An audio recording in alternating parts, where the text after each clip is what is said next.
All right, next question. This one, a huge debate over the last month or so. Who is the best backcourt in the league? Now, how did all of this start? Well, Bradley Beal said him and John Wall with the Wizards were definitely the best backcourt in the league. Someone told Dion Waiters that with the Cavs.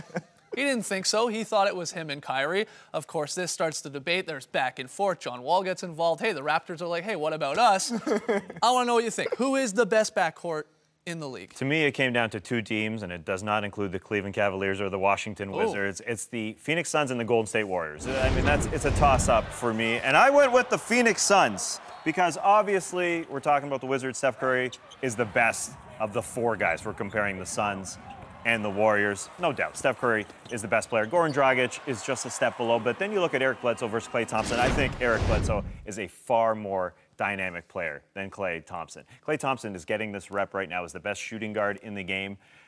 And you are trying your darndest to shoot it. Well, no, it's just he plays on. It's just context with this guy. He plays on a great team that passes the ball oh so well. And if he was on a team where he had to be the #1 guy, you would see his 3 rebounds and 2 assists per game, and getting to the free throw line only 2 times per game would shine through. But he's playing on such a great team that he doesn't have to do that much. A very good player, but Eric Bledsoe, at his 6'1" height, probably 5 to 6 inches shorter than Klay Thompson, rebounds a heck of a lot more, assists a heck of a lot more, gets to the line a heck of a lot more, just does so much more than Klay Thompson. So it's close for me, but I think Dragic and Bledsoe, who are only getting better, along with Curry and Thompson. It's so close, but I'm taking the Suns. I'm taking the Suns. The other 3 of us all agree that it's the Splash Brothers in Curry and Thompson. Look, it was a nice debate to have when nothing was going on there with the NBA, but I actually think it's ridiculous. I don't even think it's a question that it's Curry and Thompson, because I think of the entire bunch, and we're going to throw out some other names as well and some other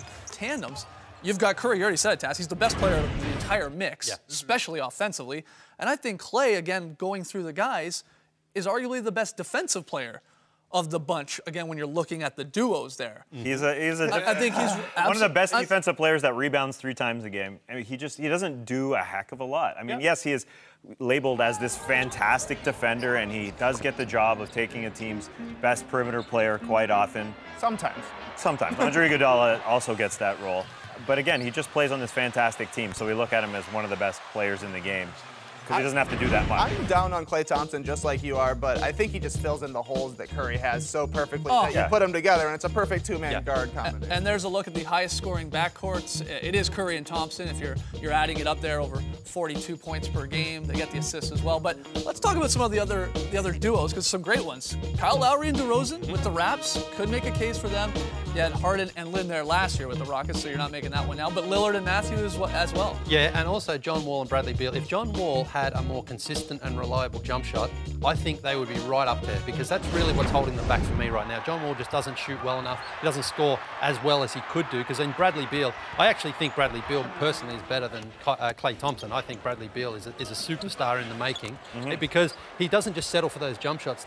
Like Klay Thompson. That's what you're saying about Klay. If you watch Bradley Beal, he really works really well with screens, especially around March and Gortat. He can pull up for the mid-range jump shot, he can drive it inside, and he's cash from outside as well. So I think that if John Wall can really develop his offensive game to become a little more reliable, I think the Wizards are right there. And then what about the Spurs? Does Ginobili and Parker count? Or because it doesn't start, we can't count them? Let's hear what people think.